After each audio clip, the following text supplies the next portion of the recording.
Hello everyone, I hope you all are doing great. So कैसी चल रही है आपकी इस कोर्स की जर्नी? मुझे लगता है कि ये कोर्स आप बहुत ही अच्छे से समझ रहे हैं और जो भी अभी तक जितने भी हमने लेसन किए हैं उनको आप ऑनेस्टली पढ़ रहे हैं अच्छे से और अपनी डेली कॉन्वर्जेशन में उनका इस्तेमाल कर रहे हैं। सो अगेन आज लेक्चर 5 है। 5th लेसन में हम बहुत ही इंटरेस्टिंग एक स्ट्रक्चर सीखने जा रहे हैं जो वो भी एक अपनी डेली कॉन्वर्जेशन में इस्तेमाल होता है। So without further do let's get started. So आज हम पढ़ेंगे अबाउट टू के बारे में हम पढ़ेंगे। ये अबाउट टू हम कैसे अपनी कॉन्वर्जेशन में अपनी डेली लाइफ में हम इस्तेमाल करते हैं उसके बारे में बात करेंगे। तो सबसे पहले मैं बात करता हूं कि ये अबाउट टू होता कहां इस्तेमाल है, राइट? जब हम इंग्लिश में बात करते हैं अपनी डेली कॉन्वर्जेशन में, कहां हम इसको यूज करते हैं, कैसे हम इसको यूज करते हैं वो देखते हैं। ओके, तो अबाउट टू जो है वो जो है कोई भी एक्शन जो है, मैं पहले प्रेजेंट की बात करता हूं। प्रेजेंट में इस अबाउट टू को हम कैसे इस्तेमाल करेंगे, उसके बाद में हम सीखेंगे इसको पास्ट में कैसे यूज करेंगे। सो पहले प्रेजेंट से अब इजीली हम इनको समझते हैं। सो अबाउट टू जो है प्रेजेंट टाइम में अगर कोई भी एक्शन बस खत्म होने ही वाला है, राइट, उसको खत्म होने में बस कुछ पल बाकी है, कुछ टाइम पीरियड बाकी है, उस टाइप के सेंटेंस यूज करेंगे अबाउट टू के साथ, राइट? जैसे an action is about to done या फिनिश। कोई भी एक्शन होने वाला है। हिंदी वाक्यों में लास्ट में आप समझेंगे कि सेंटेंस के लास्ट में वाला है, सेंस आप खुद समझ जाओगे कि हाँ भाई ये एक्शन खत्म होने ही वाला है, राइट? उसमें हम यूज करेंगे किसको? वाली है, ठीक है, उसको हम यूज करेंगे अबाउट टू के साथ। सिंपल में क्या स्ट्रक्चर होगा? सब्जेक्ट हम यूज करेंगे और इस अबाउट टू के पहले हम यूज करेंगे इज एम आर। ये मैंडेटरी है, जो कि ये हमें बताता है कि ये स्ट्रक्चर जो है हम प्रेजेंट में बात कर रहे हैं, राइट? उसके बाद about to first form and object. यहां तक चीजें क्लियर है मुझे लगता है। ओके, अब देखो कैसे सेंटेंस हम बनाएंगे, किस टाइप की सेंटेंस की फॉर्मेशन होगी हिंदी में, फिर हम उनको इंग्लिश में ट्रांसलेट करेंगे। जैसे मैं बस घर पहुंचने ही वाला हूं, पहुंचने के ड्यूरिंग जो है कुछ डिस्टेंस बची, बस मैं घर पहुंचने ही वाला हूं, ठीक है? तो मैं बोलूंगा I am about to get home. ये मैं आपको बताऊंगा कि रीच की जगह भी हम गेट यूज कर सकते हैं। ना क्या रखा कर सकते हैं? रीच की जगह हम गेट यूज कर सकते हैं, थोड़ा मोर फैसिनेटिंग लगेगा। I am about to get home या I am about to reach home. मैं बस घर पहुंचने ही वाला हूं, ठीक है? ट्रेन बस आने ही वाली है, right? The train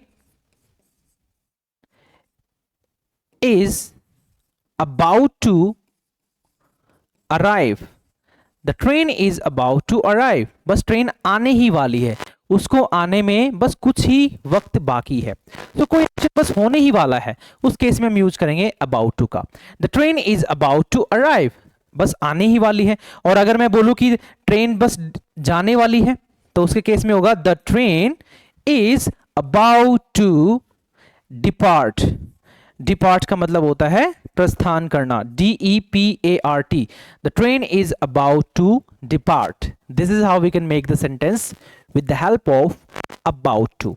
I hope clear हो रहा है, राइट? नेक्स्ट है बारिश होने वाली है, राइट? ठीक है, बारिश होने वाली है, सो मैं बोलूंगा it is about to rain. It is about to rain, right? It's very simple, it is about to rain. हाँ, अब हम सेंटेंस, इन्हीं सेंटेंसेस को नेगेटिव में कन्वर्ट करते हैं, कैसे होता है वो देखते हैं। जैसे सॉरी, नेगेटिव है तो सिंपली बात है, आप इज एम आर के बाद नोट लगा दोगे। इस सेंटेंस को मैं घर पहुंचने नहीं वाला हूं, I am not about to get home. The train is not about to arrive, ठीक है? It is not the train is not about to depart and it is not about to rain. Negative में हम ऐसे इसको use करेंगे। यहां तक I think मुझे लगता है क्लियर हैं बातें। कोई भी एक्शन बस होने ही वाला है, उसको होने में कुछ टाइम बाकी है। क्या बाकी है? कुछ टाइम बाकी है उसको होने में, वहां पे हम यूज करेंगे अबाउट टू का, राइट? अब मैं बात करता हूं इंटेरोगेटिव सेंटेंस कैसे बनाएंगे? इज एम आर को पहले लाएंगे, जैसे क्या आप घर पहुंचने वाले, ठीक है। सो क्या आप घर पहुंचने वाले हो को हम बोलेंगे are you about to get home. सामने वाले से क्वेश्चन कर रहे, इतना तो पता चल गया होगा आपको।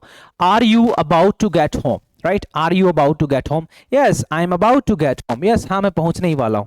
Yes I am about to get home. इस तरीके से हम यूज करेंगे, राइट? हाँ, WS family you know very well, ठीक है। आप कब पहुंचने वाले हो, ठीक है।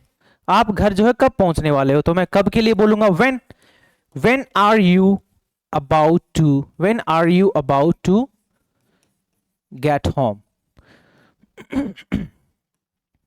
When are you about to get home? ठीक है, आप घर कब पहुंचने वाले हो? When are you about to get home? ठीक है, ठीक है। मैं जो है थोड़ी देर में घर पहुंचने वाला हूं, ठीक है। अब थोड़ी देर की इंग्लिश क्या होगी, ठीक है। थोड़ी देर के लिए हम बोल सकते हैं for a while। क्या बोलेंगे?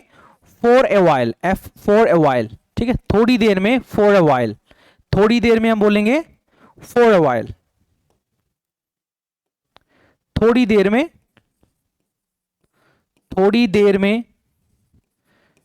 for a while, ठीक है।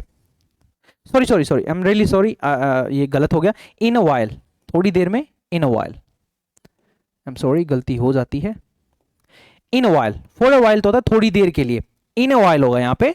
इन अ while, थोड़ी देर में इन अ while, राइट? यहाँ पे इन अवर करो, in a while, right? Okay, I am so sorry for that. So in a while मतलब थोड़ी देर में, ठीक है। I am about to reach home in a while, थोड़ी देर में मैं पहुंचने वाला हूं, ठीक है। हाँ, सो इस तरीके से हम यूज करेंगे अबाउट टू का प्रेजेंट टाइम में। सो अगर इसका पास्ट में कैसे यूज करेंगे? पास्ट में सिंपल सी बात है, हम इज एम आर को रिप्लेस करके वॉज वर्ब का इस्तेमाल करेंगे। तो यहां पे हम सिंपली वॉज वर्ब का इस्तेमाल कर देंगे, जैसे, ठीक है, मैं घर पहुंचने ही वाला था, right? So I was about to reach home या गेट होम, ठीक है। बारिश बस होने ही वाली थी, ठीक है। So it was about to rain, it was about to rain. बहुत सारे स्टूडेंट जो है वो वॉज को वाज बोलते हैं, ये वाज नहीं है। This is not a correct pronunciation of this word. The correct pronunciation of this word is was, ना कि was, not was, it's was, ठीक है। So it was about to rain, ठीक है। ट्रेन बस निकलने ही वाली थी। The train was about to depart, the train was about to depart. So depart word आपको ध्यान रखना है, कहां पे हम यूज करेंगे? जब ट्रेन निकलने ही वाली हो, डिपार्ट, और आने वाली हो तो अराइव। सो इस तरीके से हम यूज करेंगे अबाउट टू का। I hope it's clear. Let's make some more sentences, right? Okay, जैसे मैं ये फोन खरीदने ही वाला था। I was about to buy this phone, but मैंने नहीं खरीदा। But I didn't buy this because some reason happen, right? कुछ भी रीजन हो सकता है। मेरे कहने का मतलब ये है, आप अपनी कॉन्वर्जेशन को तभी इंप्रूव कर पाओगे जब आप बोलना शुरू करोगे। सो मैं आपसे एक रिक्वेस्ट करता हूं, हम्बल रिक्वेस्ट करता हूं, अगर आपने ये कोर्स खरीदा है तो प्लीज आप इस कोर्स के साथ साथ अपने आप को 1 से 2 घंटे दीजिए। डेफिनेटली यार, इंग्लिश आप डेफिनेटली सीख लोगे। ये मेरा एक्सपीरियंस कहता है। अगर आप देखो, जिस तरीके से आप अपने माइंड को डेवलप करोगे, ठीक है, जिस सिचुएशन में, जिस हालात के साथ, ठीक है, जिस हैबिट के साथ आप अपने माइंड को डेवलप करोगे, उसी हिसाब से आपका माइंड भी हो जाएगा। फॉर एग्जाम्पल, जैसे मैं बात करूं कि अगर आप ने ठान लिया है अपने माइंड में कि मेरे को इंग्लिश सीखनी ही सीखनी है, राइट? सो आपका माइंड जो है वो अपने आप वर्क करेगा। आप उसको कमांड तो दो, एक बार कमांड दो पॉजिटिव तरीके से, डेफिनेटली पॉजिटिव रिजल्ट निकल के आएगा।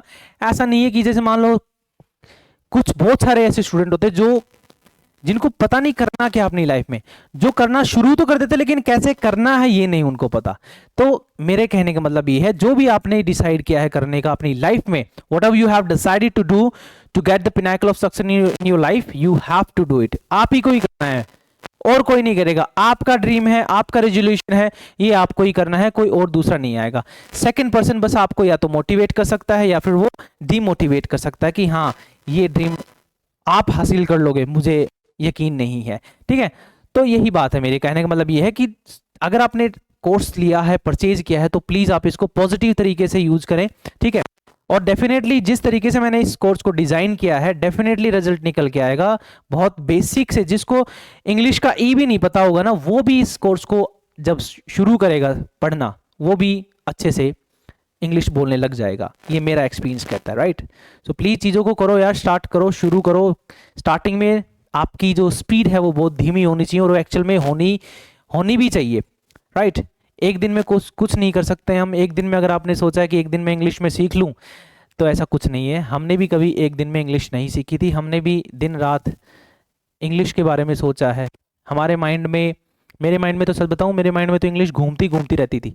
जब मैं सोता था, इसकी क्या इंग्लिश होगी, इस सेंटेंस की क्या इंग्लिश होगी, इस सेंटेंस की क्या इंग्लिश होगी, तब जाके हमने आज ये मुकाम हासिल किया है, राइट। तो आप भी कर सकते हो, not a big deal. The thing is that in which way you think, in a positive way और इन नेगेटिव वे। नेगेटिव सिचुएशन में होने के बावजूद भी अगर आप अपने आप को पॉजिटिव रख रहे हो, तो मुझे ऐसा लगता है कि आप जैसा इंसान नहीं है इस दुनिया में। डेफिनेटली आप अपनी सक्सेस को अचीव कर लोगे, राइट, नेगेटिव सिचुएशन में होने के बावजूद भी, right. So this is about to. ये सब था किसके बारे में? अबाउट टू के बारे में। कोई भी एक्शन बस खत्म होने ही वाला है, उसकी सेंस में हम यूज करेंगे अबाउट टू को। I hope it's clear. So let's meet in another lesson. It was very small lesson because there was nothing more to teach you in this lesson, because कोई भी action बस खत्म होने ही वाला है, present में होने वाला है और पास्ट में होने वाला था, उस सेंस में हम यूज करेंगे किसका? अबाउट टू का, right. So this was all about today's lesson. Let's meet in tomorrow lesson. Like till then, take care and have fun.